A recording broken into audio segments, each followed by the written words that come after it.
Hello दोस्तों, जय श्री कृष्ण, राधे राधे। बहुत प्यारा सा पंडित जी के गीत लेके आयल बनी। आप लोग सुनी जा, सुन के बताई जा, लाइक करी जा, शेयर करी जा, कमेंट करी जा, कैसा लग रहा।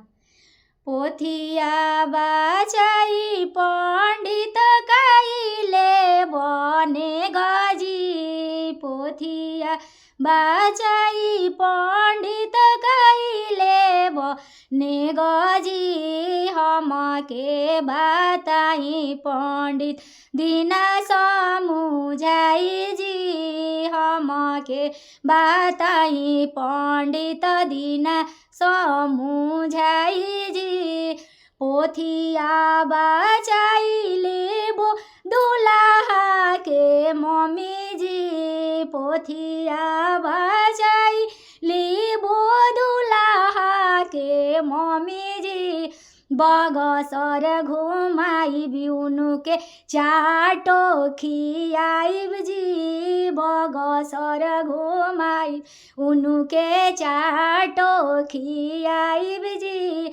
पोथिया बचाई पंडित काले बने गजी, पोथिया बचाई पंडित काले बने गजी। आंगन में बताई पंडित दीना समुझाई जी, आंगन में बताई पंडित दीना समुझाई जी। पोथिया बचाई लेबो दुल्हा के फुआ जी, पोथिया बचाई लेबो दुल्हा के फुआ जी। सहर घुमाई बिउनु के फिल्म देखाइब जी, सहर घुमाई बिउनु के फिल्म देखाइब जी।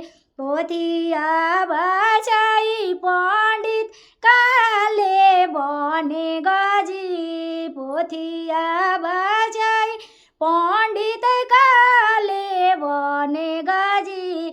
आंगन में बताई पंडित दीना समुझाई जी, आंगन में बताई पंडित दीना समुझाई जी। पोथिया बचाई लेबो दुल्हा के मौसी जी, पोथिया बचाई लेबो दुल्हा के मौसी जी।